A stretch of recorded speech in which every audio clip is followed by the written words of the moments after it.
Olá pessoal, tudo bem com vocês? Vamos começar mais uma aula de Direito Processual Civil e hoje, na aula de hoje, nós vamos falar sobre temas importantíssimos do procedimento comum.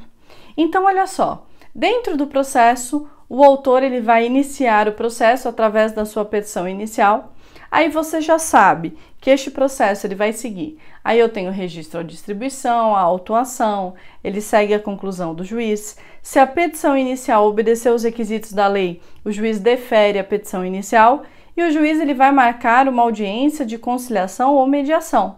Perceba que até esse momento não houve a oportunidade do réu apresentar a sua contestação. E aí você vai me perguntar, professora, dentro do processo, qual é o momento adequado para o réu apresentar a sua contestação e qual é o prazo que o réu tem para elaborar a sua defesa? Então, dentre essas duas perguntas, eu tenho resposta para uma. Então, qual que é o prazo para apresentar a contestação? O réu sempre vai ter o prazo de 15 dias, nos termos do artigo 335 do Código de Processo Civil. A questão é, a gente vai contar esse prazo de 15 dias a partir de quando? Aí a resposta é, depende, e é isso que a gente vai ver agora a partir do artigo 335, ok? Então, dê uma olhadinha aí comigo no 335 caput do Código de Processo Civil. O réu poderá oferecer contestação por petição, então a contestação é a defesa do réu, que é sempre apresentada através de uma petição, no prazo de 15 dias, cujo termo inicial será a data, inciso 1, da audiência de conciliação ou de mediação ou da última sessão de conciliação, quando qualquer parte não comparecer ou comparecendo, se não houver autocomposição. Então, você se lembra que a audiência de conciliação e mediação ela é realizada uma vez, ou ela pode ser realizada até mais de uma vez, desde que a data da primeira sessão até as outras sessões que serão realizadas não ultrapasse o prazo de 2 meses. Então, atenção, realizou a audiência de conciliação ou mediação e não compareceram, alguém não compareceu ou não teve acordo, inicia o prazo de 15 dias para o réu apresentar a sua contestação. Se tiver mais de uma, é da data da última sessão de conciliação que inicia o prazo para o réu apresentar a sua contestação. Como é que a gente conta prazo em direito processual civil? Exclui o começo, inclui o vencimento, a gente só considera dias úteis. Então, se hoje houve audiência de conciliação e mediação, vamos imaginar que hoje é segunda-feira. As partes compareceram e infelizmente não teve autocomposição. O processo vai seguir. Quando que começa o início do prazo de 15 dias para o réu apresentar a sua contestação? Amanhã, terça-feira, porque a gente exclui o começo. E aí, começa a contar amanhã e se for dia útil, e daqui para frente a gente vai contar 15 dias, contando apenas dias úteis. Então, muita atenção para essa regra. Mas, professora, pode ser que essa audiência ela não seja realizada no processo? Pode, por vários motivos. Os principais motivos pelo qual o juiz não vai marcar é quando ambos manifestarem pelo seu desinteresse nessa audiência ou quando o direito não admite autocomposição. Então, lembram-se dessa regra da audiência de conciliação ou mediação? Então, dê uma olhadinha o que o inciso 2 ele traz para nós. Cujo termo inicial será a data, inciso 2, do protocolo de pedido de cancelamento da audiência de conciliação ou de mediação apresentado pelo réu, quando ocorrer a hipótese do artigo 334, parágrafo 4º, inciso 1. Então, você vai comigo aí no seu caderno de legislação, você vai pegar o artigo 334 e a gente vai ver o que o artigo 334, parágrafo 4º, inciso 1, ele diz.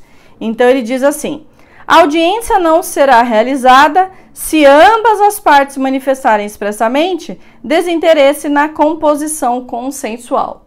Então, toda vez que as partes manifestarem desinteresse, e aí, atenção, o autor vai ser na petição inicial e o réu através de o protocolo de uma petição que deve ser feita no prazo de até 10 dias antes da data da audiência que foi marcada. Então, toda vez que, atenção, olha o que diz o inciso 2, o autor manifesta na petição inicial o desinteresse e o réu faz o protocolo da petição dizendo que ele também não quer essa audiência, a partir do momento que o réu faz esse protocolo, ele sabe que é o termo inicial do prazo para ele apresentar a contestação. Vamos de novo comigo no inciso 2? Olha só. Do protocolo de pedido de cancelamento da audiência de conciliação ou mediação apresentado pelo réu na hipótese que ambos se manifestam pelo desinteresse. Então, o autor já manifestou na petição inicial, o réu já sabe, e o réu também não quer, ele faz o protocolo da petição, ele sabe que é o termo inicial de 15 dias para ele apresentar a sua contestação, ok? Como é que a gente vai contar esse prazo? Fez o protocolo hoje, vamos imaginar que é segunda-feira, eu peço a desistência. Esse é o termo inicial do prazo de 15 dias. Exclui o começo, que é a data de hoje, inclui o vencimento, começa a contar na terça, só dias úteis, até vencer 15 dias, ok? Inciso 3, mais um termo inicial de contestação de forma diferente. Ele diz assim: o termo inicial será a data prevista no artigo 231, de acordo com o modo como foi feita a citação nos demais casos. O que diz o artigo 231 do Código de Processo Civil? Pega o seu caderno de legislação e vamos relembrar.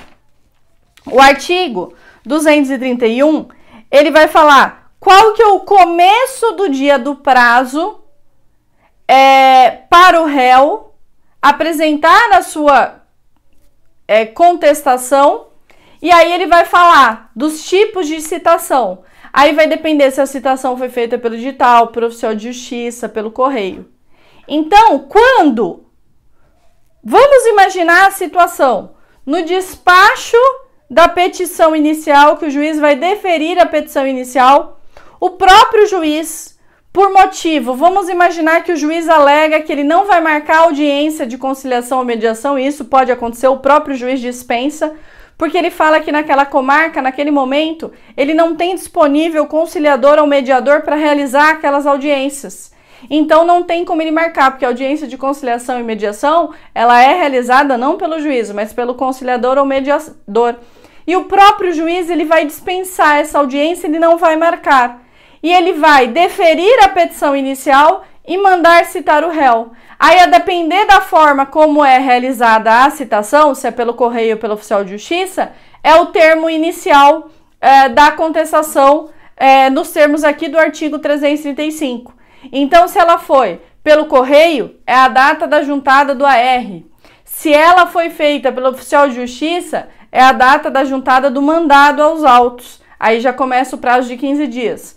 Professora, como que o réu vai saber? Porque no próprio mandado de citação, o juiz vai já dar a sua decisão se ele dispensou a audiência ou não, ou marcou a audiência. Aí o réu ele vai saber qual é o termo inicial do prazo. Porque no mandado de citação, se houver a marcação, por exemplo, da audiência de conciliação e mediação, você vai ver que esse mandado de citação ele já contém a intimação para o réu ele comparecer nessa audiência. Aí vamos revisar um pouquinho o artigo 250 do Código de Processo Civil, inciso 4. O 250 ele vai falar os requisitos do mandado de citação.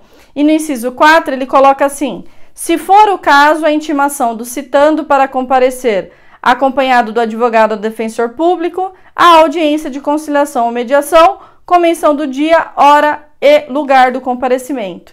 Então, veja, como que o réu vai saber se a audiência foi dispensada ou não, ou se ela for marcada, para ele saber quando que ele tem que apresentar a contestação?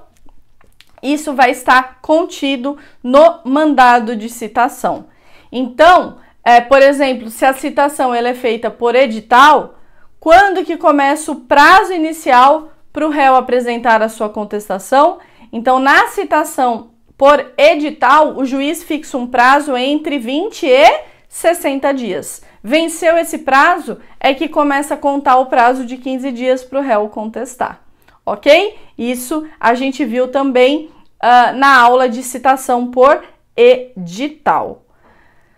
Então, presta atenção, o prazo da contestação é 15 dias, só que a gente precisa descobrir qual que é o termo inicial. Aí vai depender o que vai acontecer neste processo. Parágrafo 2º do artigo 335. Vamos dar uma olhadinha aqui o que ele diz. Quando ocorrer a hipótese do artigo 334, parágrafo 4º, inciso 2, e aí a gente vai dar uma olhadinha o que diz o 334, vamos revisar ele. Parágrafo 4º, inciso 2. Ele diz que a audiência de conciliação ou mediação não será realizada quando o direito não admite autocomposição. Então, o parágrafo 2º ele diz: quando ocorrer essa hipótese de direito que não admite autocomposição, havendo litisconsórcio passivo, vários réus, e o autor desistir da ação em relação a réu ainda não citado, o prazo para a resposta correrá da data da intimação da decisão que homologar a desistência. Professora, não entendi que caso é esse. O caso é o seguinte: o direito que está sendo discutido neste processo não admite autocomposição, então o juiz nem vai marcar a audiência de conciliação ou mediação. E mais, neste caso específico do parágrafo 2º, ele está dizendo para nós que há litisconsórcio passivo. Então, neste processo, o autor, quando ele elaborou essa petição inicial, ele colocou vários réus. E o autor, ele decide desistir da ação com relação a um dos réus que ainda não foi citado. Isso é permitido? É, porque a desistência da ação, ela pode ser feita sem o consentimento do réu até a contestação, ok? E aí, veja, qual que é o prazo de resposta para os demais litisconsortes neste caso?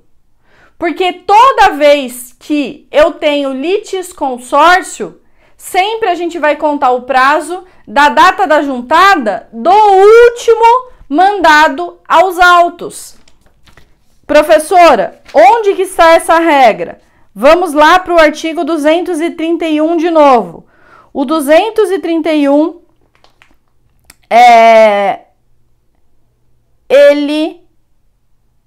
parágrafo 1º, ele diz assim: quando houver mais de um réu, o dia do começo do prazo para contestar corresponderá à última das datas às que se referem os incisos 1 até 6 do caput.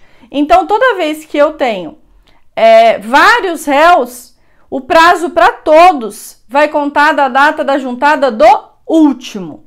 E o que está dizendo o parágrafo 2º do artigo 335?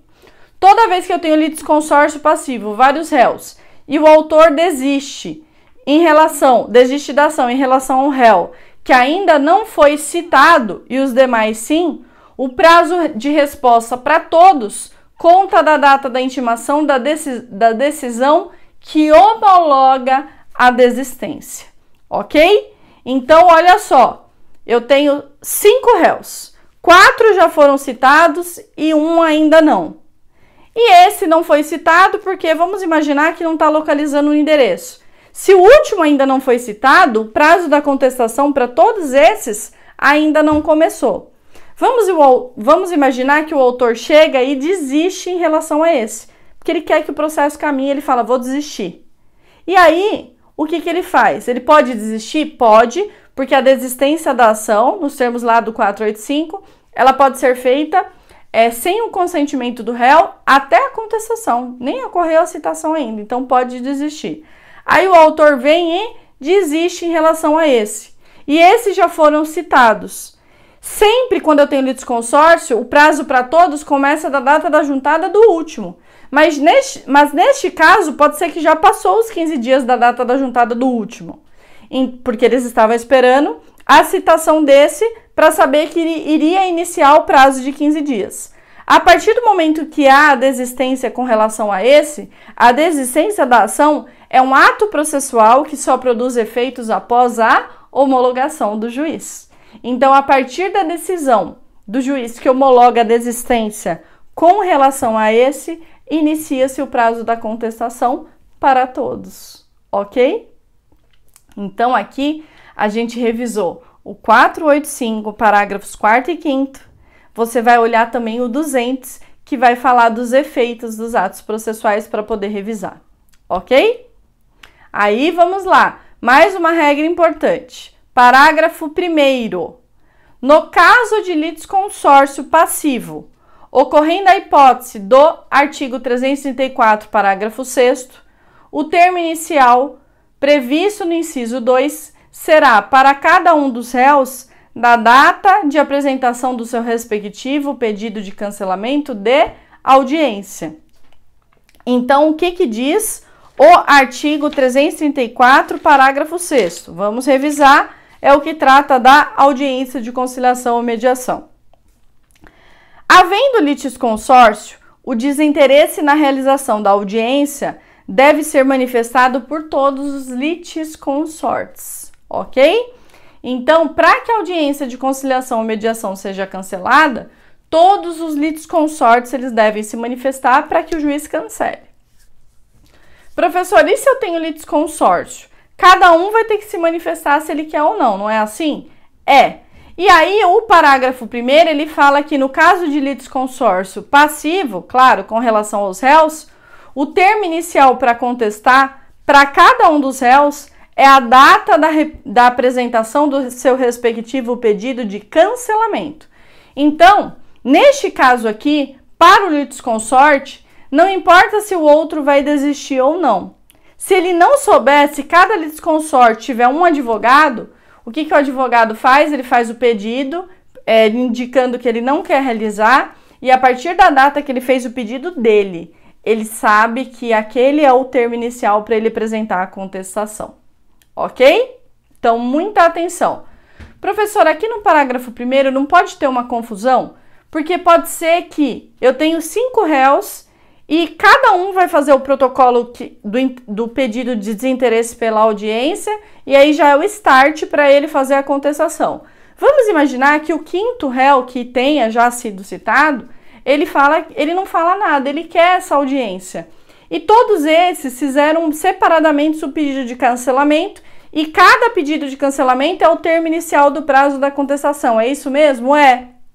Mas, professora, pode ser que nesse caso haja uma confusão, porque pode ser que a contestação ela vai entrar no processo e mesmo assim vai ter uma audiência de conciliação ou mediação, porque só ele não se manifestou, esse daí quer.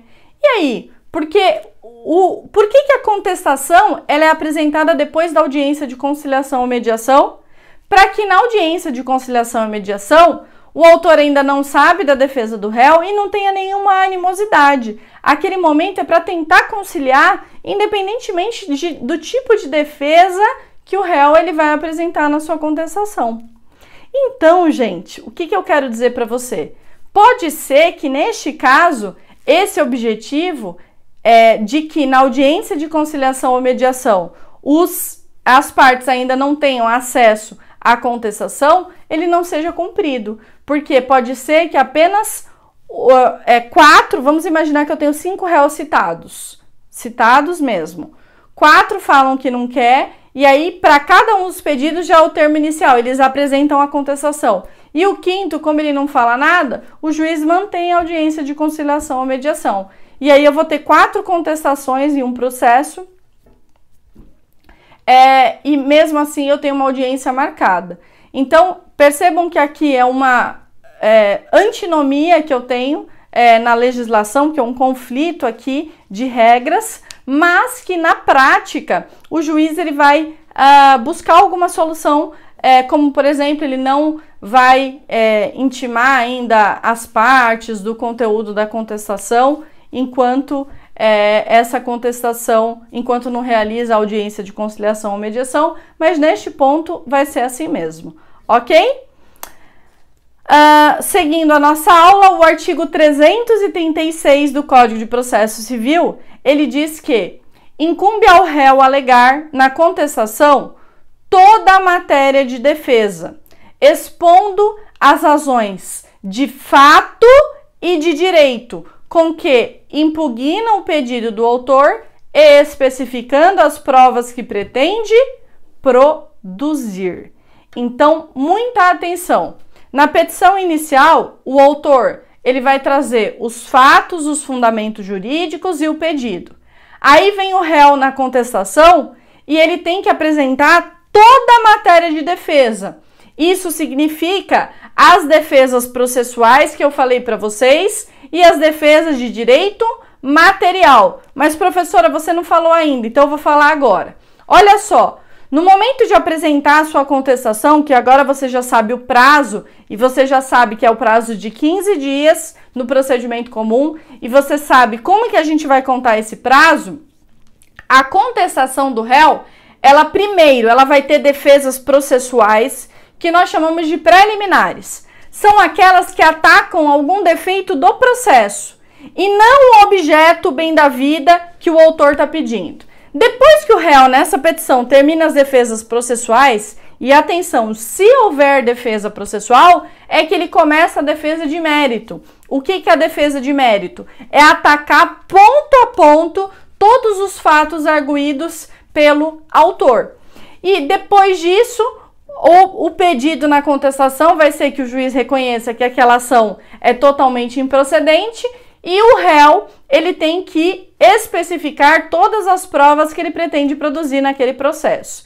Então, o artigo 336 do CPC, vamos revisar, ele diz que incumbe ao réu alegar na contestação toda a matéria de defesa, expondo as razões de fato e de direito com que impugna o pedido do autor e especificando as provas que pretende produzir, ok? Bom, seguindo a nossa aula, você se lembra que eu falei agora para você que a contestação ela é dividida em defesa processual, que ataca o processo, que são preliminares, e defesa de mérito? Professor, o que são defesas processuais e onde elas estão disciplinadas no Código de Processo Civil? É isso que eu vou mostrar para você a partir de agora. Então, atenção, o artigo 337 do Código de Processo Civil, ele vai trazer as defesas processuais, anote aí. Como que eu sei, professora, que é defesa processual? O próprio caput do artigo 337, ele mostra para nós. Então, ele diz assim, incumbe ao réu, antes de discutir o mérito, alegar, essas são as defesas processuais, e eu vou mostrar para você, uma por uma, o que são essas defesas. Professora, como isso será cobrado na prova? Você vai ter acesso ao simulado e você vai perceber que o examinador, ele vai colocar, incumbe ao réu, antes de discutir o mérito, alegar. E ele vai colocar alguma dessas hipóteses aí, em alguma das assertivas ele vai colocar uma situação que não se trata de defesa processual, ok?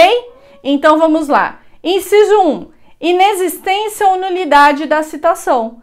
Então, como nós aprendemos em atos processuais, a citação ela é um ato processual que ele deve obedecer todos os requisitos da lei.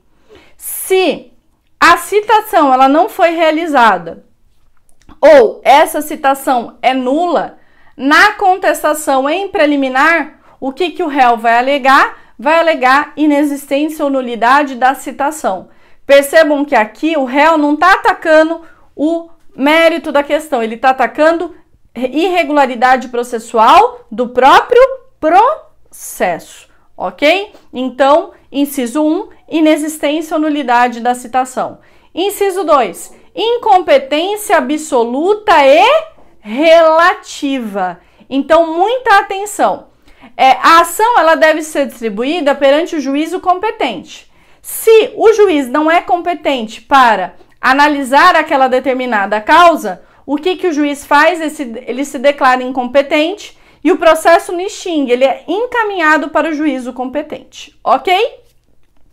Aqui é o seguinte, se o juiz ele não percebe diante da petição inicial que ele é incompetente, então o juiz ele vai, se a petição inicial estiver obedecendo os termos, ele manda citar o réu. E a contestação é o momento do réu arguir incompetência do juízo, seja incompetência absoluta ou relativa, ok? Eu não vou entrar aqui com vocês agora nas regras de incompetência absoluta ou relativa, mas você precisa saber que existem essas duas possibilidades de arguir incompetência e o momento para o réu arguir incompetência do juízo, seja absoluta ou seja relativa, é a contestação, ok? O inciso 3 do 337, ele fala que também é defesa processual, incorreção do valor da causa. Toda causa tem que ter um valor correto de acordo com as regras da lei. Se o autor não indicou corretamente, o juiz não percebeu, o réu vai arguir na sua contestação, ok? Inciso 5, perempção. O que é perempção? E aí eu vou com vocês mostrar para vocês o que é perempção no artigo 486, parágrafo 3º do Código de Processo Civil. Então a gente vai estudar aqui um pedacinho de regras da aula de sentença e coisa julgada. O artigo 486, parágrafo 3º, ele diz assim: se o autor der causa por 3 vezes a sentença fundada em abandono de causa, não poderá propor nova ação contra o réu com o mesmo objeto, ficando-lhe ressalvada, entretanto, a possibilidade de alegar defesa em seu direito. Então, o que acontece? Quando o juiz extingue um processo sem julgamento do mérito, regra geral, o que acontece? A pessoa pode propor a ação novamente, porque aquele mérito não foi julgado. Ocorre que, se o autor der causa por 3 vezes a sentença fundada em abandono, ou seja, sentença sem julgamento do mérito, ele vai sofrer uma pena e ele não vai poder propor a nova ação, mesmo que a sentença tenha sido sem julgamento do mérito. Por que nesse caso ele não pode propor nova ação? Porque ele já fez isso 3 vezes. Então, essa penalidade do autor que por 3 vezes deu causa à extinção do processo sem julgamento de mérito por abandono de causa se chama perempção. Então, a perempção do artigo 486, parágrafo 3º, é justamente uma defesa que o réu ele vai apontar. Ele vai falar assim: juiz, olha só, no processo tal, no processo tal e no processo tal, esse processo aí já foi extinto sem julgamento de mérito por abandono de causa. Ele já sofreu perempção. Então, esse processo já tem que ser encerrado. Então, mais uma defesa processual que deve ser trazida pelo réu na sua contestação. Deve ou pode, ok? O réu também pode alegar litispendência, coisa julgada e conexão, ok? Primeiro vamos à litispendência e coisa julgada. Qual que é a diferença? Artigo 337, parágrafo 1º.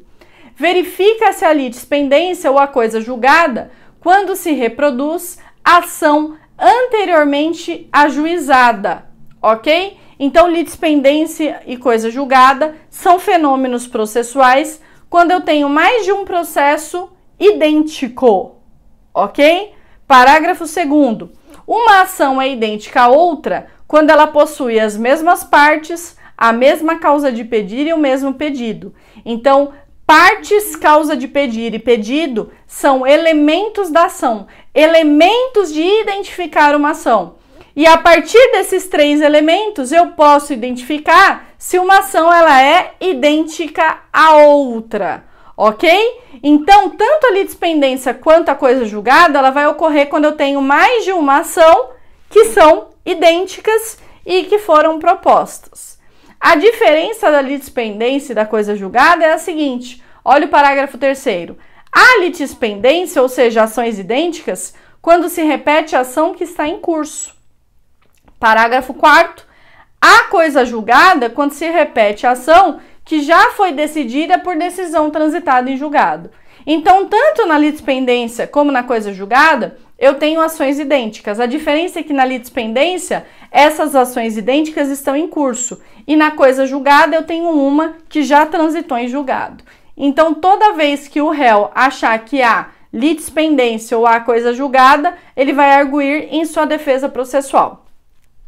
Conexão. Conexão é um tema de direito processual que nós estudamos na aula de competência, ok? Então, eu vou falar aqui rapidamente para vocês o que é conexão. A conexão, ela está no artigo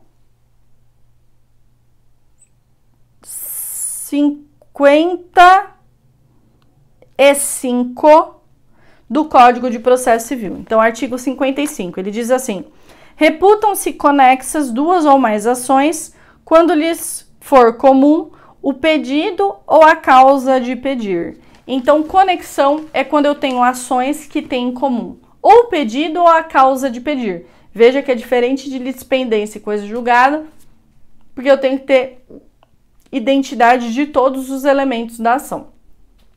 Então, se o réu quiser arguir conexão, então o momento processual adequado para ele arguir a conexão é a sua contestação. Professora, qual é a finalidade dele arguir conexão? Quando nós temos conexão de ações, o Código de Processo Civil, lá no 55, ele vai recomendar que essas ações conexas, elas sejam reunidas para julgamento conjunto para evitar decisões conflitantes. Então, o meio pelo qual, o motivo pelo qual o réu vai arguir conexão é para que ele entende que aquela ação é conexa com uma outra que está em trâmite e o ideal sejam que elas sejam reunidas para julgamento conjunto, ok? Inciso 9. Incapacidade de parte, defeito de representação ou falta de autorização.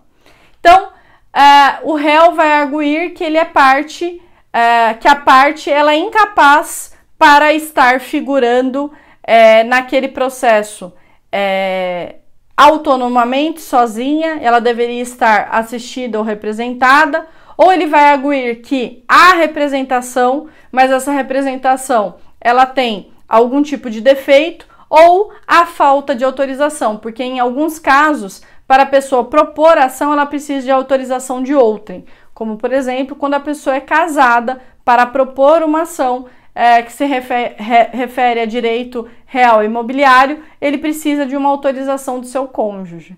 Então, muita atenção.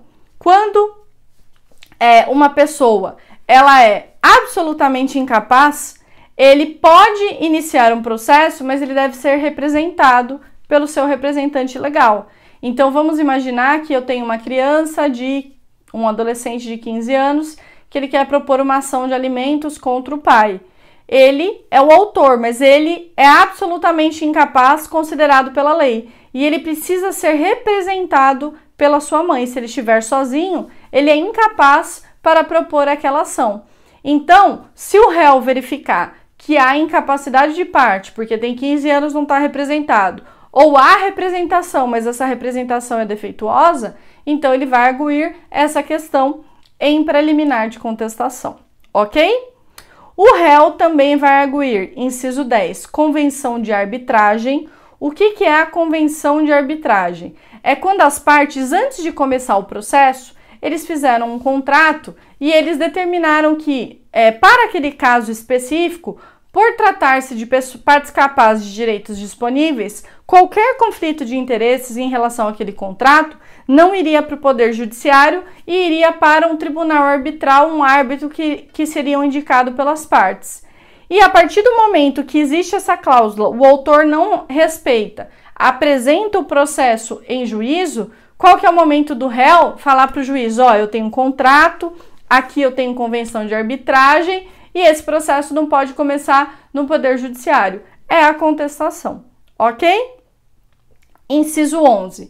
O réu também vai arguir ausência de legitimidade ou interesse processual. Então, legitimidade e interesse são os requisitos para postular em juízo. Se a parte é ilegítima ou se não há interesse processual, se o juiz ainda não identificou isso, o réu vai arguir na contestação.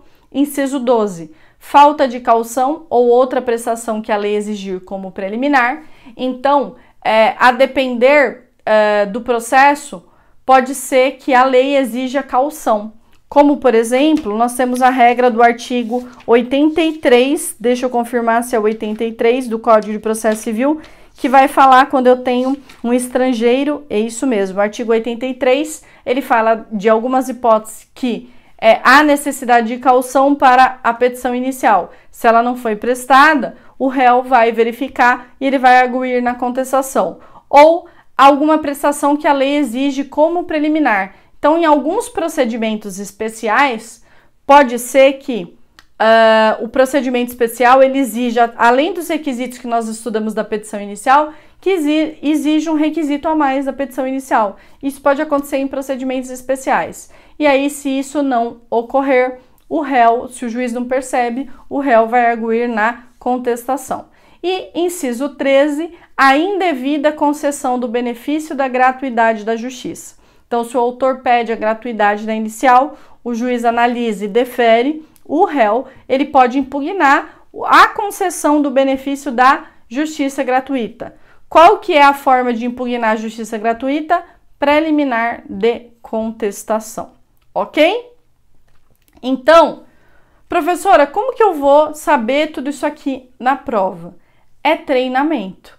Então, você vai ter que treinar e, basicamente, você tem que decorar todas essas hipóteses de defesa processual. Ou seja, são aquelas situações em que incumbe ao réu, antes de discutir o mérito, arguir no processo, na peça contestatória. Como ele vai discutir isso? Ele vai alegar para o juiz antes de discutir o mérito, então a gente chama aqui de preliminares. Percebam que são todas defesas processuais quando eu estou impugnando algum defeito do processo, ok?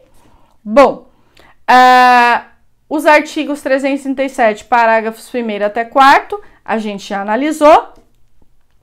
E agora eu vou analisar com vocês os parágrafos 5º e 6º. Parágrafo 5º e 6º tem uma peculiaridade muito importante.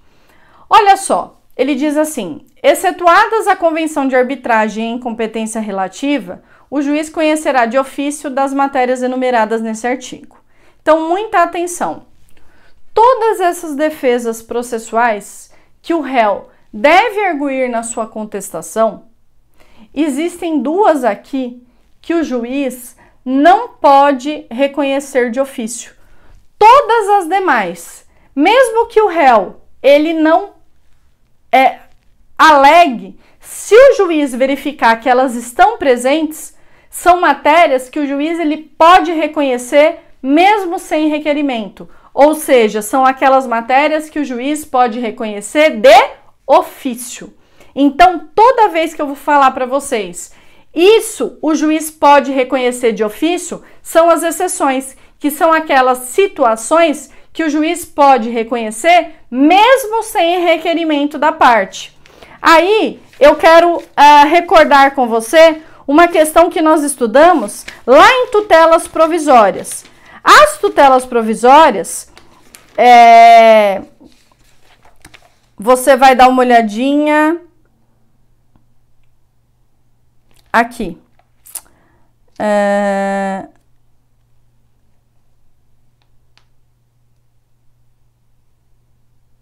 Olha só.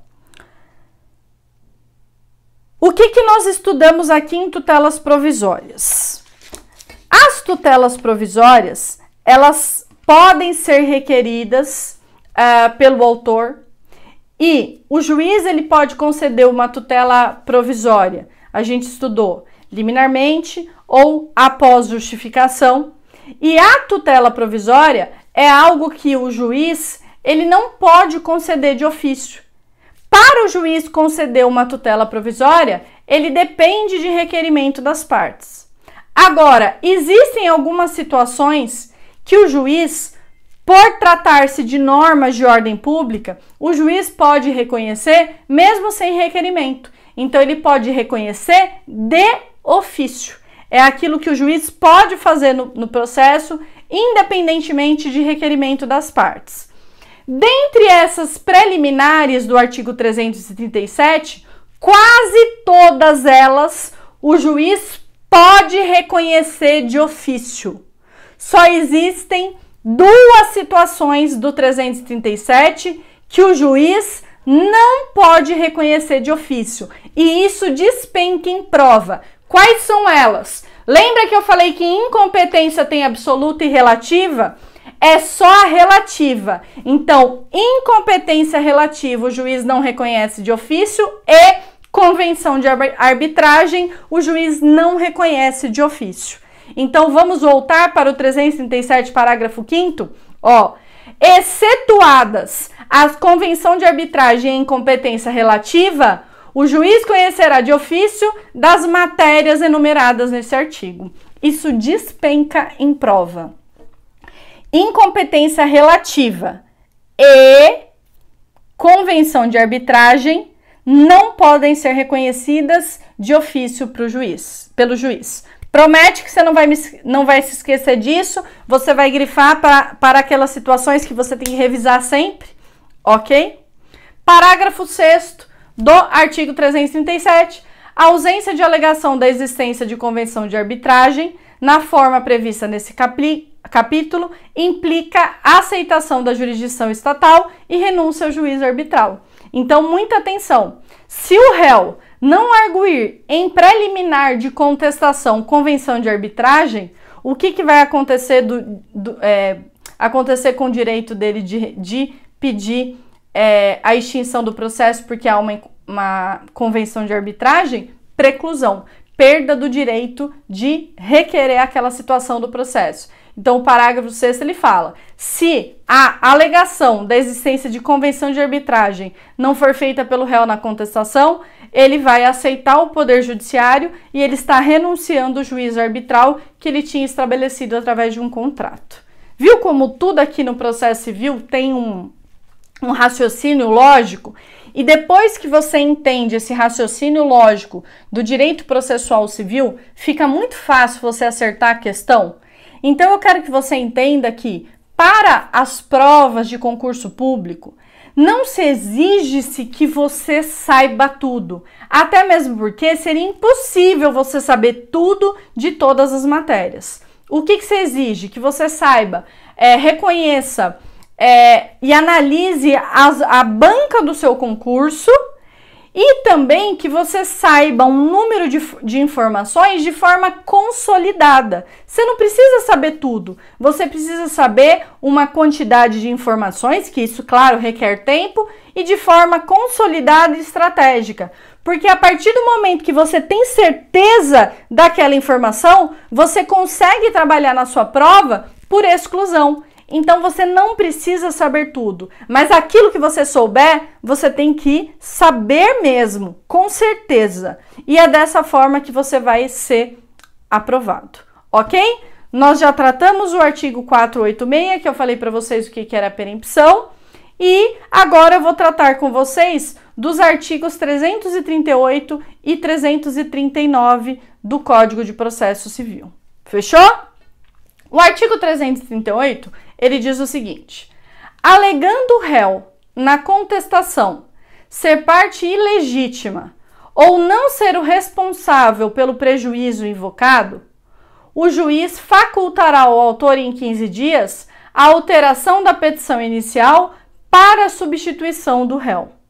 Então, muita atenção. Aqui no artigo 337, eu não falei que é defesa processual arguir ausência de legitimidade para figurar no polo passivo daquela presente ação? Então, vamos imaginar que é uma ação que discute propriedade ou posse. E o autor, ele citou aquele que tinha aparência de proprietário, mas na verdade não é o responsável. Aquela pessoa é só um caseiro, mas foi ele que foi citado. Ele recebe aquela contestação.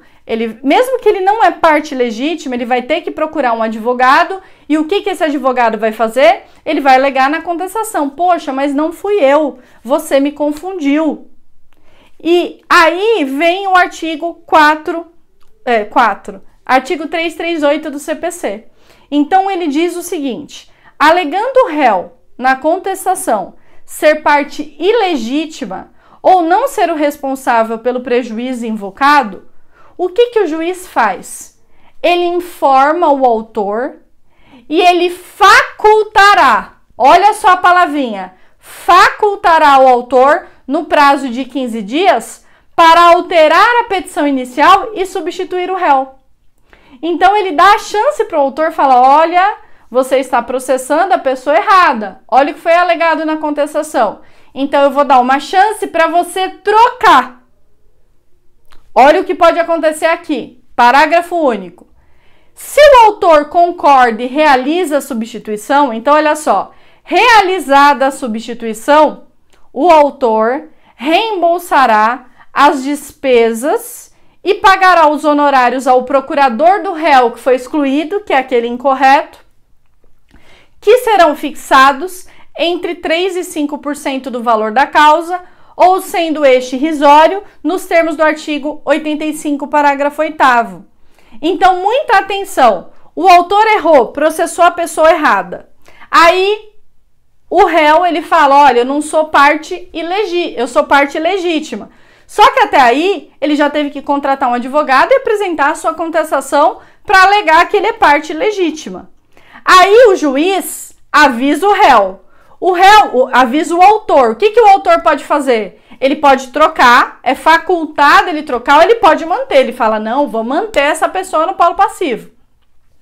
Se ele fizer a substituição, o que vai acontecer? Ele vai ter que reembolsar as despesas daquela pessoa que era a parte legítima e pagar honorários para advogado, que é fixado no valor baixinho, de 3% a 5% do valor da causa. Por quê? Porque num processo comum, o juiz fixa de 10% a 20% do valor da causa. Então, neste caso, como houve a substituição logo de cara, ele vai pagar um valor menor aqui, porque ele foi substituído, então ele vai pagar de 3% a 5% para o advogado. E aí, quem é que vai ser citado? O outro réu, aquele que foi substituído, aí haverá nova citação com relação àquele, ok? E aí, muita atenção. Professor, eu sou aquele que foi citado e eu acho que eu sou parte ilegítima. Como que eu vou alegar isso na contestação? Olha o artigo 339. Quando o réu, claro, alegar a sua ilegitimidade, incumbe a ele indicar o sujeito passivo da relação jurídica discutida sempre que tiver conhecimento, sob pena de arcar com as despesas processuais e de indenizar o autor pelos prejuízos decorrentes dessa falta de indicação. Então, não basta eu alegar, indicar que eu sou parte legítima, trazer as provas. Agora, se eu souber quem é o verdadeiro legitimado, eu tenho que informar. Então, eu falo: eu sou parte legítima, e se eu tiver informação, eu falo: eu acho que a parte legítima é esse aqui.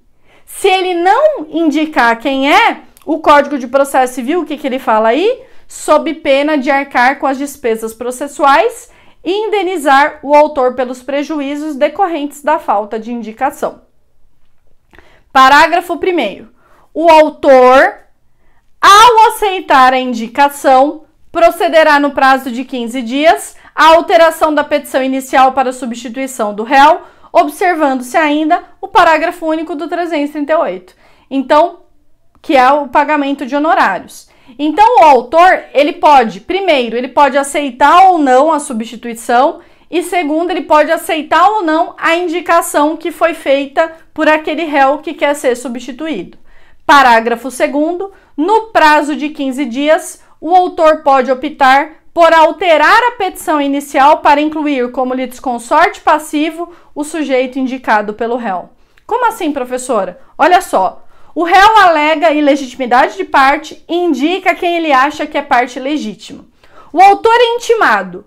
Facultativamente, o autor pode substituir. Ou não, ele fala, vou manter.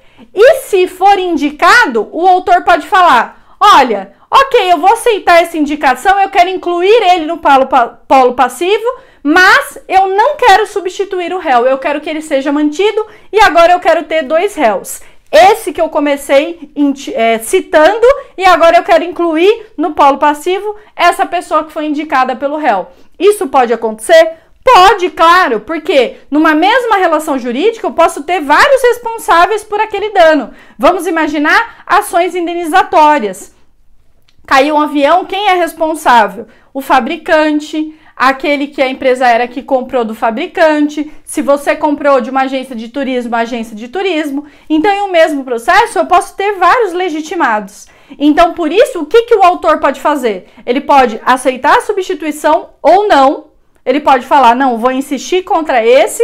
E se o réu indicou, ele pode falar, vou insistir e mais, vou insistir contra os 2. Então, essa é a regra do artigo 339 do Código de Processo Civil. Agora a gente vai estudar uma regra importantíssima, que é a regra do artigo 340 do Código de Processo Civil.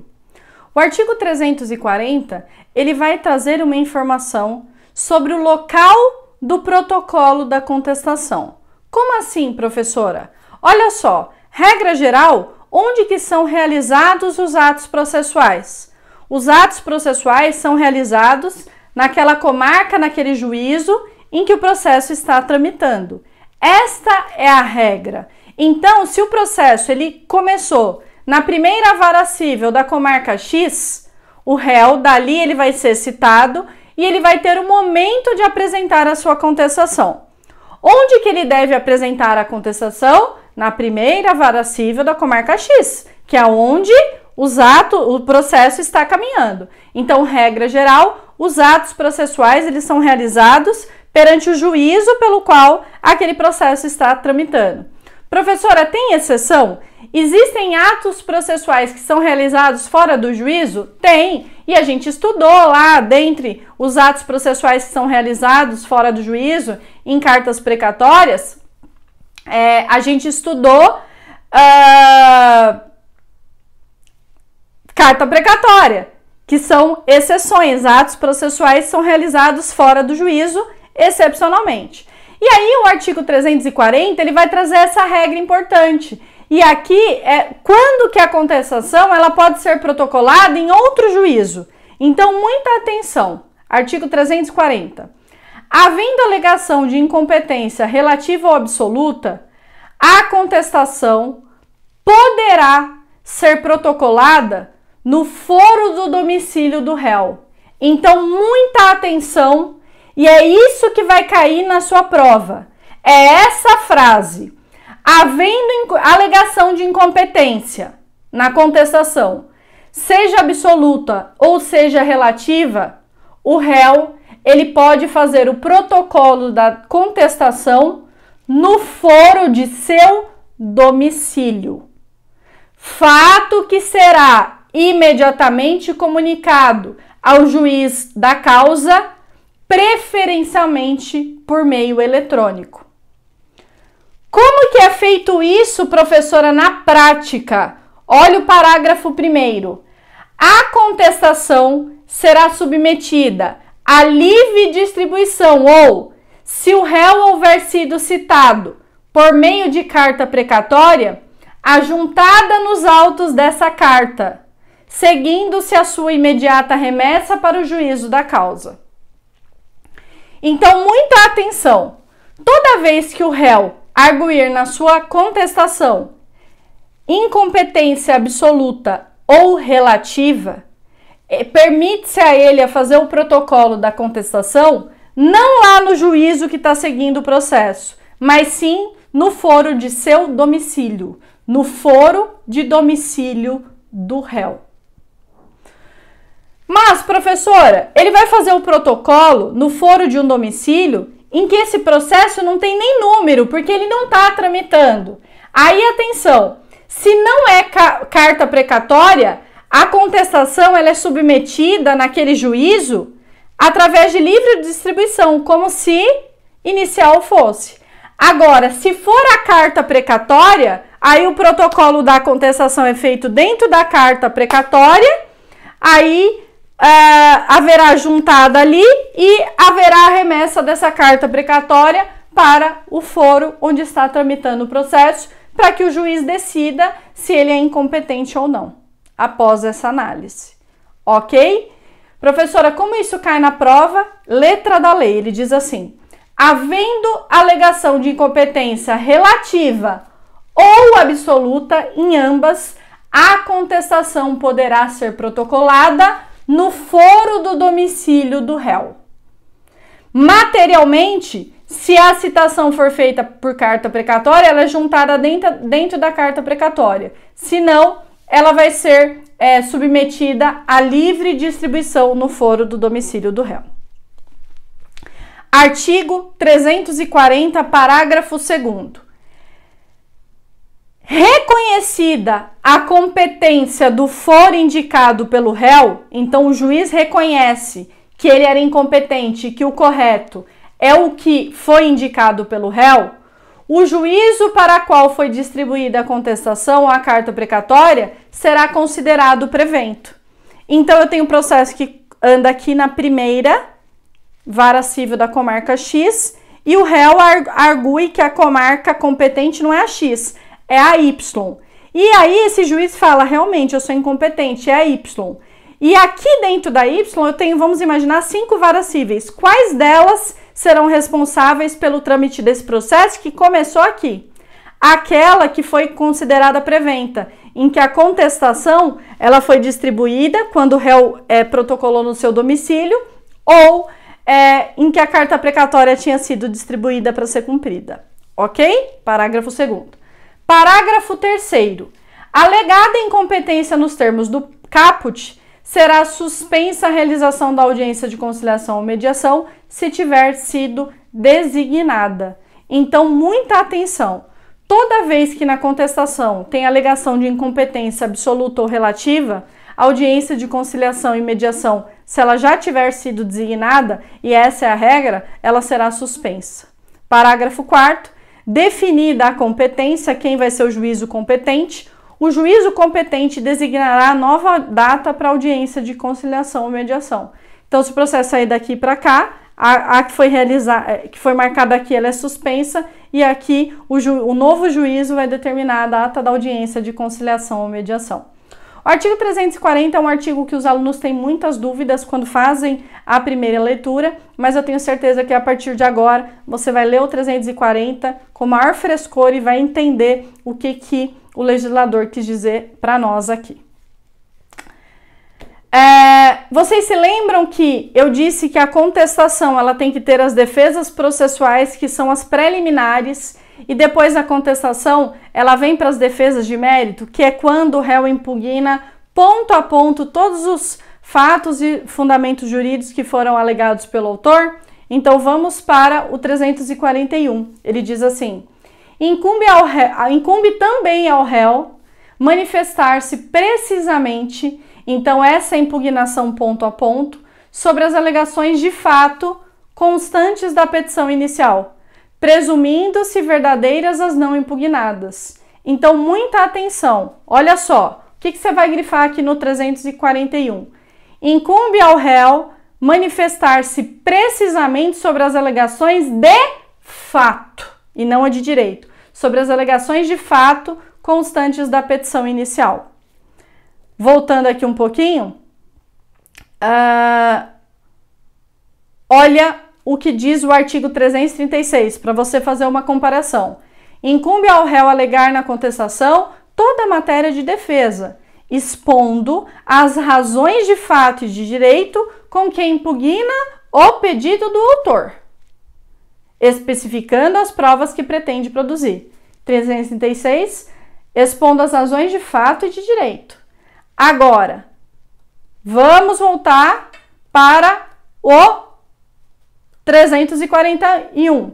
Incumbe ao réu manifestar-se precisamente sobre as alegações de fato constantes da petição inicial. Aqui é só as alegações de fato, aquelas que ele tem que impugnar ponto a ponto, presumindo-se verdadeiras as não impugnadas. A gente já vai para a revelia e você já vai entender isso aqui. Salvo se, inciso 1, não for admissível ao seu respeito a confissão. 2, quando a petição inicial não está instruída de instrumento que a lei considera a substância do ato. 3, que estiver em contradição com a defesa, considerada em seu conjunto. Então, o que quer dizer o artigo 341? Vou explicar para vocês. Incumbe ao réu arguir e contrapor ponto a ponto todos os fatos que são alegados pelo autor na petição inicial. Professora, e se na contestação o réu ele não impugna ponto a ponto todos os fatos e deixa um passar batido? O que o juiz considera? Aquele que ele não impugnou, o juiz vai presumir que é verdadeiro. Vou dar um exemplo para vocês. Vamos imaginar que eu tenho uma ação de divórcio com partilha de bens. O que é pedido nessa ação de divórcio? Primeiro, o divórcio, que é a dissolução daquela sociedade conjugal, ok? Segundo lugar, partilha de bens. O autor, ele vai contar uma história para o juiz, ele vai falar, olha, durante o casamento, compramos esse imóvel, os móveis, a ré, quando ela saiu de casa, ela levou metade embora, então ela não tem direito a nada. A gente tinha um carro, a gente tinha tal valor em conta poupança. Vamos imaginar que o réu é citado, pode ser homem ou mulher, e faz a sua contestação. Na contestação ele fala, olha, quanto ao imóvel, ok, realmente é metade de cada um. Mas com relação ao carro, tá mentindo, porque tinha o carro tal. Com relação ao valor que tinha na caderneta de poupança, também não é real, porque na verdade a gente não tinha 50, a gente tinha 100. E com relação aos móveis que foi arguído na petição inicial, o réu nada fala. Esquece de se manifestar sobre os bens móveis. E o que o autor tinha dito? Que quanto aos bens móveis que ficou no apartamento do casal, metade ele já tinha levado embora, então ele não tinha direito a nada. E o réu não se manifesta. O que o juiz fala? Bom, não se manifestou aqui na defesa sobre os móveis, então vou presumir que aquilo que o autor falou é verdadeiro. Então, atenção! Como que é a contestação, defesas processuais do 337 e depois ele vai fazer a defesa de mérito. A defesa de mérito é justamente essa do 341, que é impugnar todos os fatos que são alegados pelo autor na petição inicial. Sob pena de aquilo que não for contraposto, o juiz presume como verdadeiro. Só que nós temos 3 exceções em que, mesmo que o réu não conteste, o juiz ele não vai poder considerar como verdadeiro.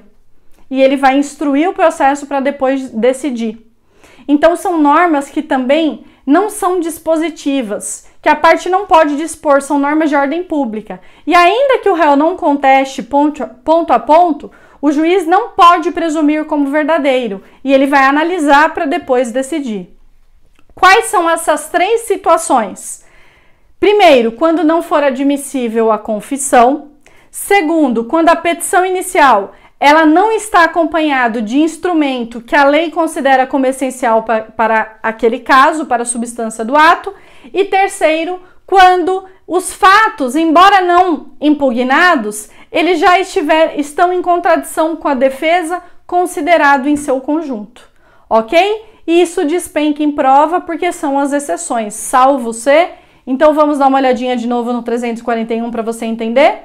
Incumbe também ao réu manifestar-se precisamente sobre as alegações de fato constantes da petição inicial, presumindo-se verdadeiras as não impugnadas, salvo se, primeiro, não for admissível a confissão para aquele caso. Segundo, se a petição inicial não está acompanhada de instrumento que a lei considera da substância do ato. Por exemplo, se eu peço divórcio, qual que é para divorciar eu tenho que ter casado. Qual é o instrumento que prova que há um casamento ali? Tem que ter a certidão de casamento. Terceiro, se estiver em contradição com a defesa no conjunto. Então, embora não tenha especificado pontualmente está contraditando todos os fatos, a defesa em seu conjunto. Então, essas 3 exceções também despencam em prova. Aí a gente tem o parágrafo único, que é mais importante ainda.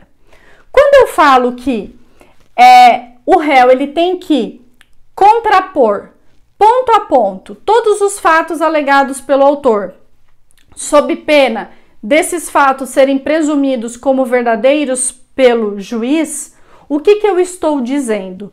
Eu estou dizendo que existe um ônus para o réu de impugnar especificamente todos esses fatos que estão alegados pelo autor. Então, essa obrigação de impugnar tudo, sob pena de presunção de veracidade, é um ônus, que o parágrafo único chama ônus da impugnação especificada. Existem pessoas que não estão sujeitas a essa regra.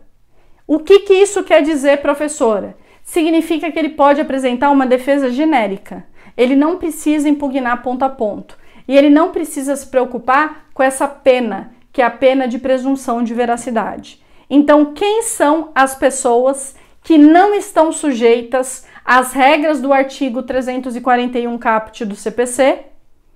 Defensor público, advogado dativo e curador especial. Então, acompanha aí comigo o parágrafo único do artigo 341.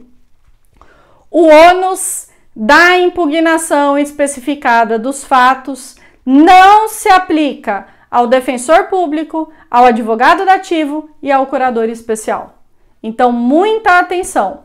O ônus da impugnação específica não se aplica ao defensor público, ao advogado dativo e ao curador especial. Isso despenca em prova em relação ao artigo 341. Qual que é o momento processual do réu apresentar toda a sua defesa? Contestação.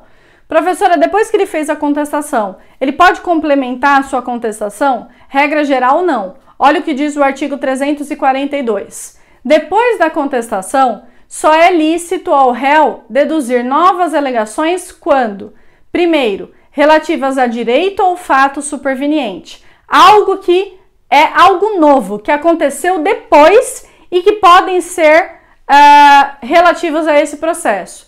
2. Aquelas que o juiz pode reconhecer de ofício, porque aquilo que o juiz pode reconhecer de ofício, ele pode reconhecer a qualquer tempo. E 3. Aquelas situações que, por expressa autorização legal, elas podem ser formuladas a qualquer tempo e grau de jurisdição. Então, são as normas de ordem pública que podem ser arguídas a qualquer tempo e grau de jurisdição. Como, por exemplo, a incompetência, quando ela é absoluta, não é relativa, absoluta, é uma norma de ordem pública e ela pode ser reconhecida a qualquer tempo do processo, embora o momento adequado para o réu arguir é a contestação. Então, muita atenção, o momento para o réu se defender, dizer quais são as provas que ele quer produzir e trazer todas as provas documentais para o processo é a contestação. Depois disso, ele só pode trazer novas alegações quando, em 3 casos, relativas a direito e fato superveniente, quando o juiz pode conhecer de ofício ou quando, por expressa autorização da lei, ela pode ser formulada a qualquer tempo e grau de jurisdição. Como, por exemplo, a prescrição, ela pode ser alegada a qualquer tempo e grau de jurisdição, ok? A própria lei autoriza. E, para a gente finalizar a nossa aula, eu vou conversar com vocês de 2 temas importantíssimos, reconvenção e revelia. E eu vou começar pela revelia, porque ela está relacionada com a contestação. O que é revelia? Revelia é a ausência jurídica da contestação do processo. Então, o artigo 344, ele diz que se o réu não contestar a ação, será considerado revel e presumir-se-ão verdadeiras as alegações de fato formuladas pelo autor. Lembra que eu acabei de falar com vocês que a contestação ela tem que impugnar ponto a ponto? E aquilo que não foi impugnado, o juiz ele pode presumir como verdadeiro? Sim. Então, se o réu apresenta uma contestação, mas mal feita, ela vai ter o mesmo efeito da revelia. Então, o que é revelia? Revelia é a ausência de contestação. Então, não se defendeu. Qual que é a consequência? Qual que é o efeito da revelia? O efeito é presunção de veracidade dos fatos alegados pelo autor. É essa a regra aqui do artigo 344. Professora, pode acontecer de situações em que houve revelia, ou seja, o réu não apresentou a contestação e mesmo assim não houve o efeito, que é a presunção de veracidade? Sim, conforme aquelas exceções que nós acabamos de ver sobre a contestação mal feita. Então, o artigo 345 do CPC, ele diz que a revelia não produz o efeito mencionado no 344, que efeito é esse? Presunção de veracidade dos fatos alegados pelo autor se, primeiro, havendo pluralidade de réus, algum deles contestar. Então, se eu tenho vários réus, um é revel e o outro contesta, a contestação desse que contestou, ela pode se aproveitar e não vai haver o efeito da revelia para aquele que não contestou. Segundo, quando o litígio ele versar sobre direitos indisponíveis. O direito indisponível é aquele que eu não posso abrir mão. E terceiro, quando a petição inicial não estiver acompanhado de instrumento que a lei considere indispensável à prova daquele ato.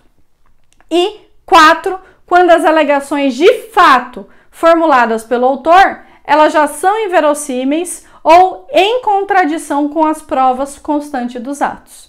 Então, muita atenção. Só um minutinho. O que é a revelia? Artigo 344. É a ausência da contestação. Qual que é o efeito? Presunção de veracidade dos fatos alegados pelo autor. Mas, professora, tem exceção? Pode ser que, em alguns casos, mesmo que haja revelia, o juiz não vai presumir como verdadeiros, ele vai instruir o processo para depois julgar? Sim. Quando? Quando há, número 1, pluralidade de réus e um deles contestar. Número 2, quando o litígio versar sobre direitos indisponíveis. 3, quando a petição inicial ela não está instruído com documento que é indispensável para a prova daquele ato.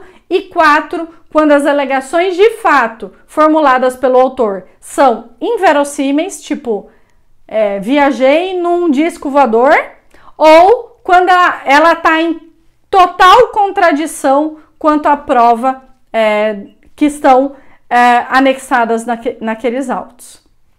Professora, o que acontece se tem revelia e houve o efeito, presunção de veracidade? Julgamento antecipado do mérito. Lembram-se das aulas de mapa mental? Agora, professora, e se tiver revelia e não teve o efeito? Como, por exemplo, se está enquadrado em um desses incisos, o que vai acontecer? O processo vai continuar e aí o juiz ele vai intimar o autor para especificar as provas que pretende produzir, o juiz vai instruir para depois decidir. E aí é que vem essa questão. Professor, o réu revel, ele pode participar do processo, mesmo sendo revel? O parágrafo único do artigo 346, ele fala que o revel poderá intervir no processo em qualquer fase, recebendo no estado em que se encontrar. Então, atenção, o revel, ele pode intervir no processo em qualquer fase e ele recebe o processo no estado em que se encontrar. Professora, o revel ele pode produzir prova? Claro, desde que ele entre no processo a tempo de fazer isso. Então, o artigo 349, eu já vou adiantar aqui para vocês, ele diz que ao réu revel será lícita, permitida a produção de provas, contrapostas às alegações do autor, desde que se faça representar nos autos a tempo de praticar os atos processuais indispensáveis a essa produção. Então, atenção, o réu revel, ele pode produzir provas se ele entrar no processo neste momento. É claro que ele não pode voltar ao processo. Ele recebe o processo no estado em que se encontra e ele participa dali para frente. Agora, professora, enquanto ele está declarado revel e ele não tem advogado constituído nos autos e não está acompanhando os atos processuais, como que os prazos vão fluir para ele? Então, o artigo 346 caput, ele diz que os prazos contra o revel que não tenha patrono nos autos fluirão da data de publicação do ato decisório no órgão oficial. Esse artigo 346 caput despenca em prova. Então, decore e entenda que os prazos, porque assim, o réu, ele ficou revel e o processo vai continuar sem ele. Se ele é revel, não apresentou contestação, ele também não tem advogado constituído. E o processo continua. E ele pode intervir a qualquer momento. E ele vai poder praticar ato desde que ele esteja dentro do prazo. Então, por isso 346 caput. De novo, os prazos contra o revel que não tenha patrono nos autos fluirão da data da publicação de cada ato decisório no órgão oficial. Pesquisa essa frase para você ver a quantidade de questões que nós temos sobre o artigo 346 caput e também o parágrafo único, ok? Então, olha só, você aprendeu hoje comigo, nós aprendemos sobre contestação, você aprendeu que na contestação eu tenho defesa processual, a defesa processual está aqui no artigo 337. Você aprendeu que a contestação também tem as suas defesas de mérito e é o artigo 341 que fala que incumbe também ao réu manifestar-se precisamente, então impugnar ponto a ponto, sobre todas as alegações de fato que são constantes da inicial.